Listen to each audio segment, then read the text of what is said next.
This is our backyard, Castle Road, swinging around from the Broad River Road Bridge, crossing the river. Down across here we have this high voltage easement area here. The bridge remains on our property, or right down in the lower right corner of the lot. Right down in the woods you can see the flat surface on top of the main bridge abutment. Up above that are some large pieces of wood.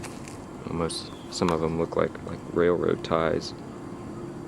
We also found a lot of cable spread out over the property. We thought this may have had something to do with the bridge, because those things could have dated back to about 1900, but the previous landowners here, the Trebles, remember a structure that was partially standing here, and they said it was their understanding that the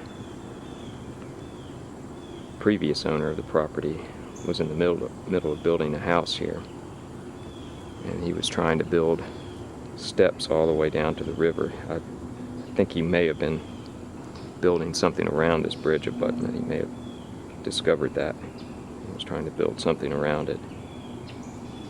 He had a heart attack here on the property and died.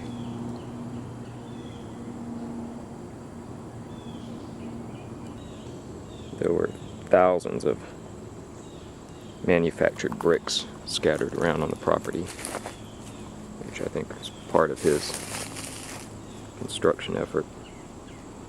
Straight over here is the flat surface of the bridge, the main abutment. As you can see, there was a road here, and they cut into the slope here. They cut this out to create a level road.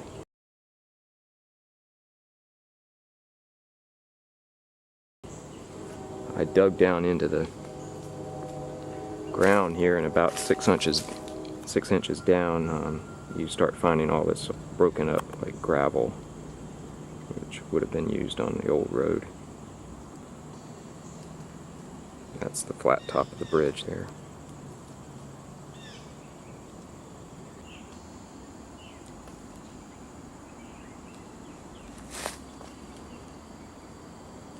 Looking back to the kind of northwest here, the road would have come up right across here. When we dug out the basement for our house, we probably pushed down maybe 2 or 3 feet of clay down in this area, so we covered the road. But if you go to the other side here, where the Garrison's property used to be, you can find where the road continues, and I followed that all the way to a little creek that separates the easement area from the old Garrison property, and right where that road would lead, if you look down in the creek, there's more of this broken up gravel scattered at that point, and about 20 to 30 feet down the creek, and then it stops. So thinking that road crossed right there, they probably had a smaller bridge across the creek. And I do know from an 1844 plat that creek existed as far back as 1840. Looking down from the top of this bridge, it drops off probably about 15 feet down in the bottom. I'm going to go there next. Here we are at the bottom, looking back up toward Castle Road. There's a small portion of the abutment kind of scattered over here, and then it's broken up. There's an opening here, and the main portion is right over in here.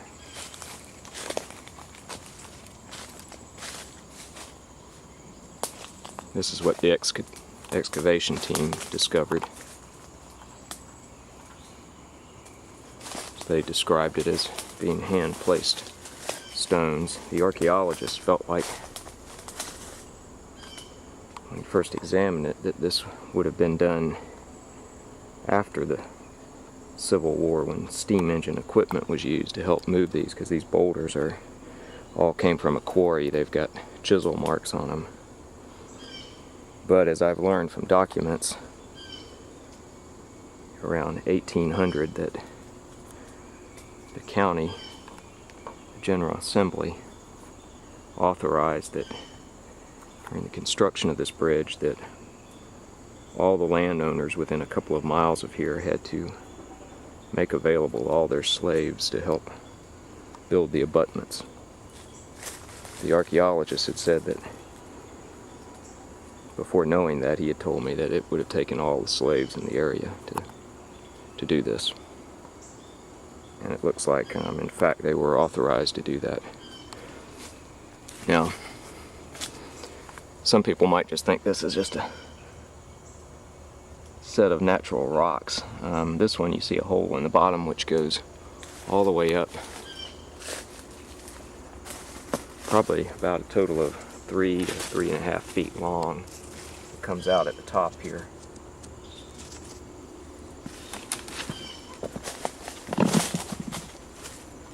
Another boulder down here, same 3-inch hole, goes all the way through to the other side. The archaeologist said these were used to hold the bridge down, run cables up through those holes and tie them around through the bottom of the bridge. Here's another stone that's been split that has the 3-inch hole through it.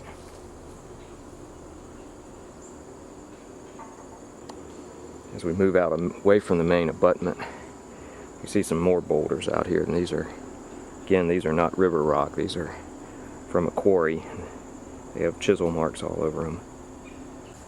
One of these has a hole through almost at the surface of the rock, but you can see deep enough that they could use it to run a cable through and tie up to the bridge. The bridge would have run out right over this point. If you look up at the flat surface top up there, come down here. Here's the largest boulder that we have here. Again, we've got the hole through it out to the other side. This is about this hole is about 5 feet all the way through. And down here, another smaller boulder, same thing, hole coming out at the bottom. From this spot out toward the river, I opened up the woods here with a path. Put the path about right where the bridge would have come out.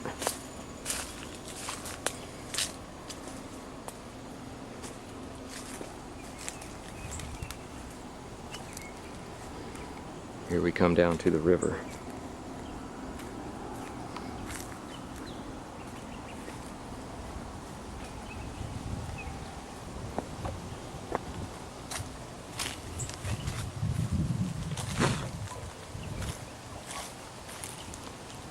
Straight across, there's a little observation deck on the river walk, which you can barely see because it's some growth over there, but the bridge would have gone just to the right of that. And in fact, on the main canal embankment that goes up, there's some steps that go up to that, and if you look to the 20 feet to the right of those steps, you'll see another set of these boulders. I think were part of a pier for the bridge as it went over the canal embankment. Over here, on top of this set of rocks, I found an iron bracket embedded in the stone. It looks to be very old. Be something that was used to tie a rope or a cable around.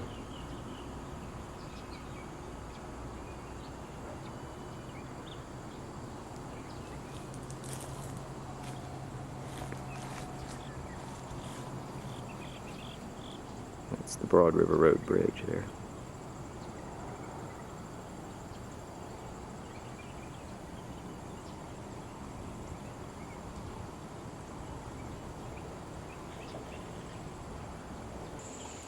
Here's another pan shot At these anchors with the main bridge abutment in the back.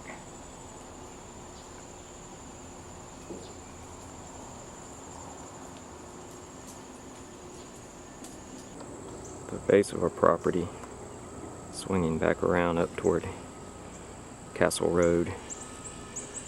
This is our backyard. This slope was completely cleared. We built the house. You can see it's got all kinds of growth on it now. It's almost like a jungle now after 2 years.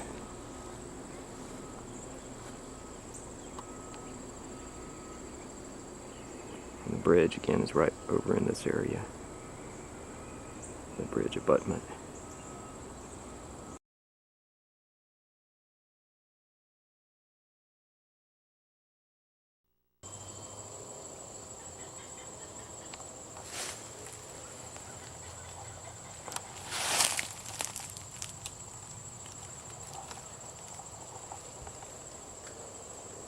This may be an old road right here.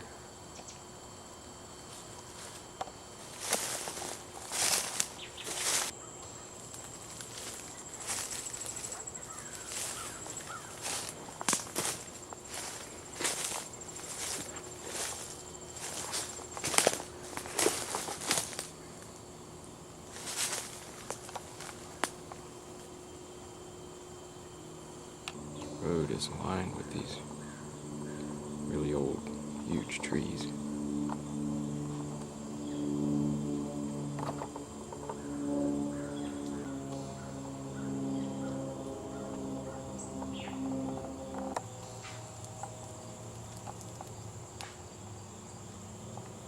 There's the river walk where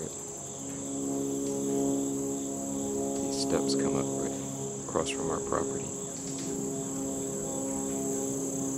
Real flat area. When I came down here in the winter, it didn't have any of this growth on it.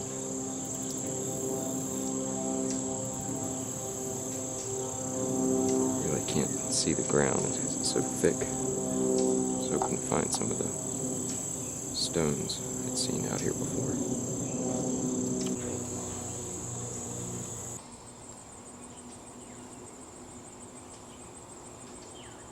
That stone looks something found on our property, the abutment area. Back up on the top where I think this road was running.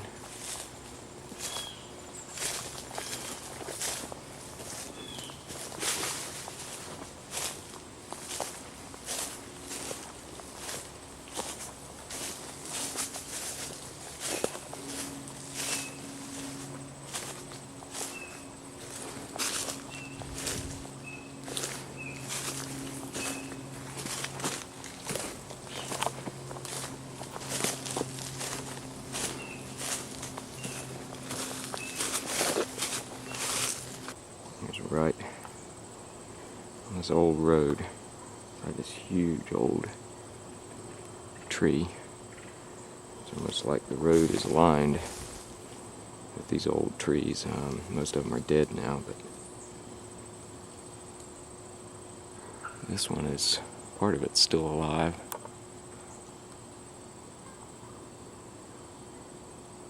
That's huge, really old.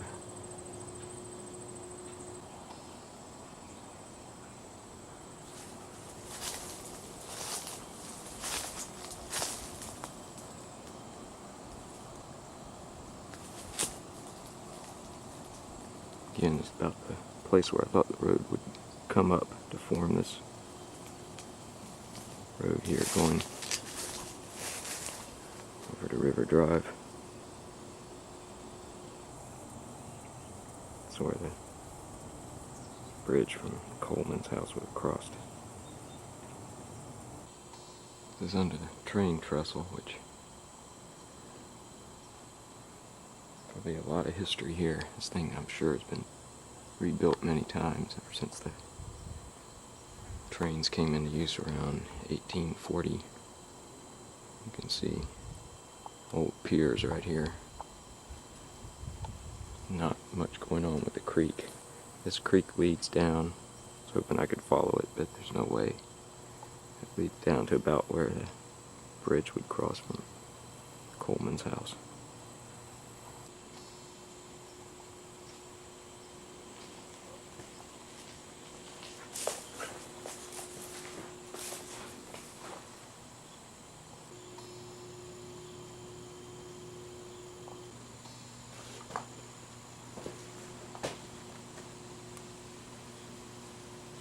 Really old stone there.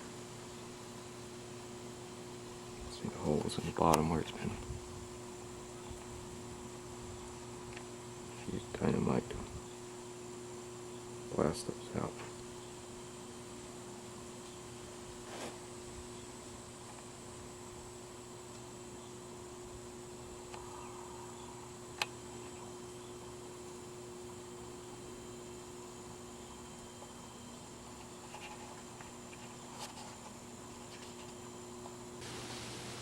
Got deer over in this area too.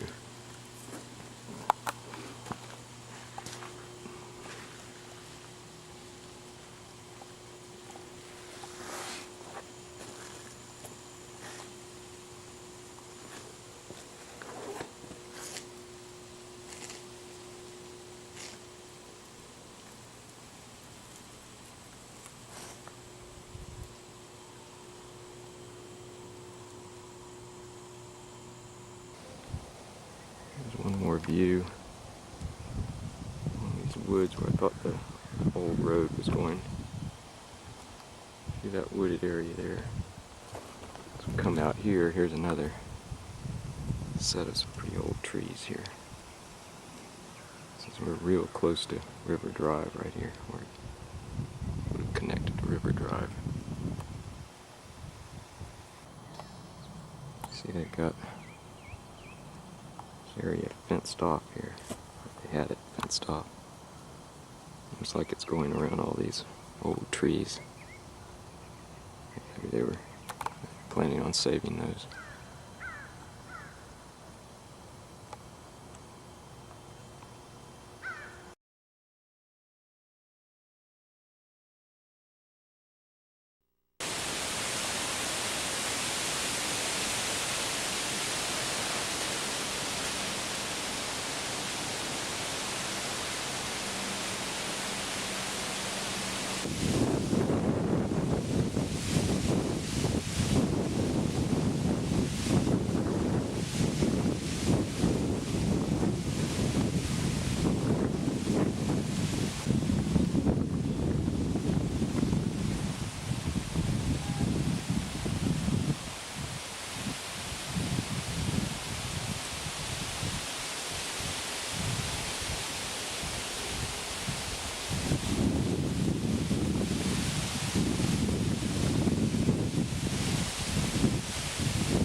Here's the large boulder with the 3-inch hole through it.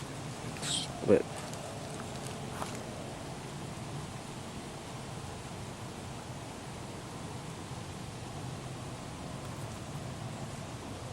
And right up above here,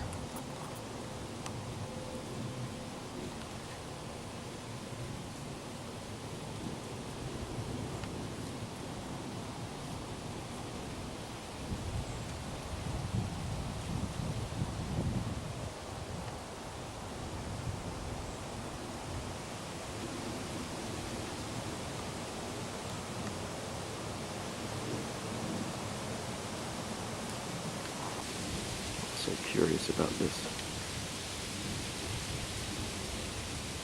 large block here next to it.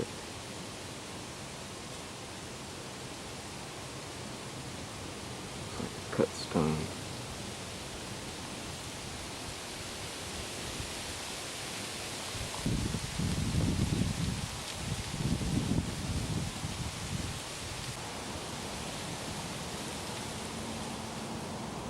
directly across the river from this pan here over the river.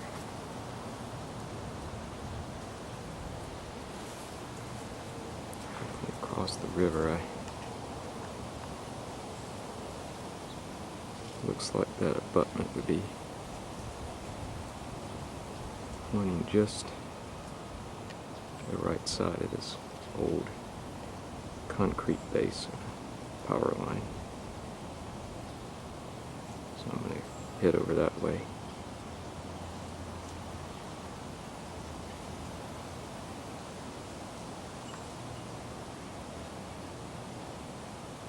And this property, Coleman's property, is about, their abutment is probably about maybe 300 feet, I'd say 300 to 400 feet from our abutment.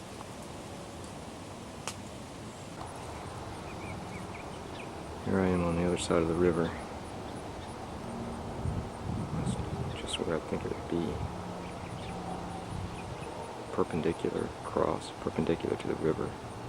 Cross would have landed. And right here,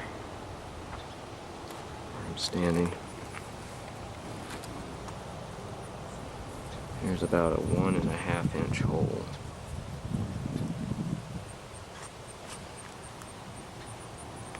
About 8 feet back from it in a line.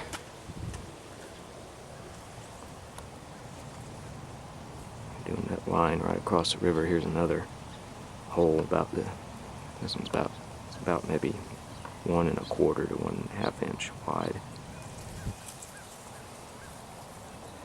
Now then,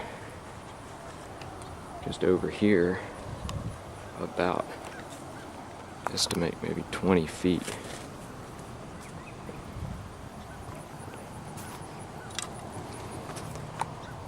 There's another hole, which I've cleared out some. I've cleared down to about 5 inches. And it's not stone on the bottom. There's still more dirt in the bottom, so I'd say they're at least a half a foot deep, maybe deeper.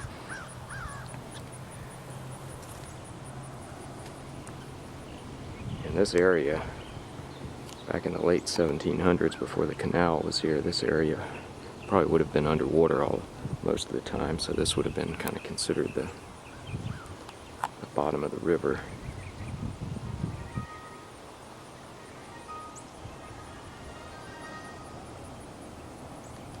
Here are more holes. This first set of holes were all in about a 20 square foot area. These are more off at about a 40 degree angle, with the east bank here coming out from the canal embankment. So they're kind of off at an angle with where that bridge abutment is on the west side, but again, there's 4 holes here. Here's 2 more. These are probably more like about another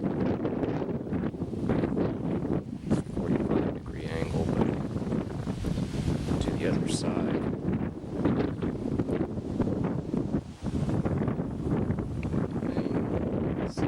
That's where I it's right in there. Off like those other 4. They're off at an angle. Same size hole. Researching these, I found out that the first bridge is built in the late 1700s. The Hampton Bridge and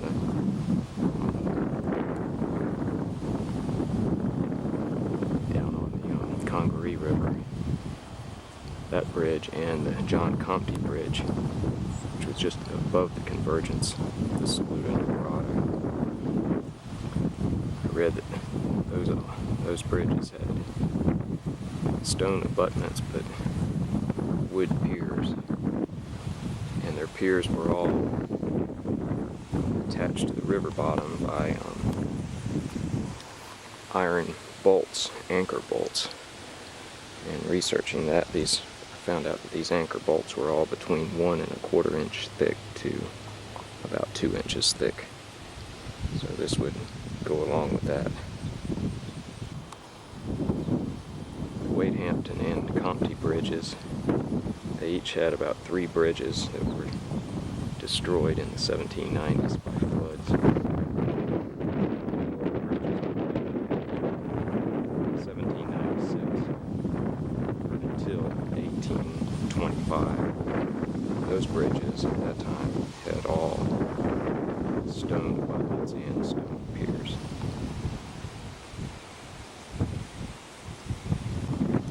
I've spent probably several hours now searching this whole area around here, including the area across from my property, and I've not found any other these anchor holes north or south of here, so there was something built at this location. Again, it looks like the technique they were using would have dated this back to the late 1790s during those first bridge attempts across the Broad River and the Congaree River.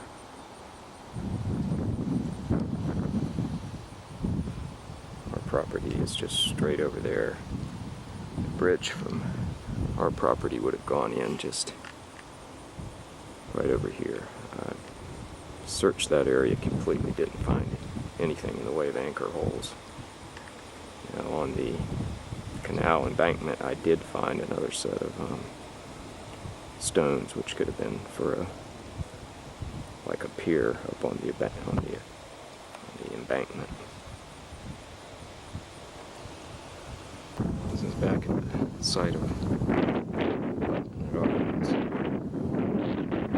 the path right there is where the bridge would have crossed over.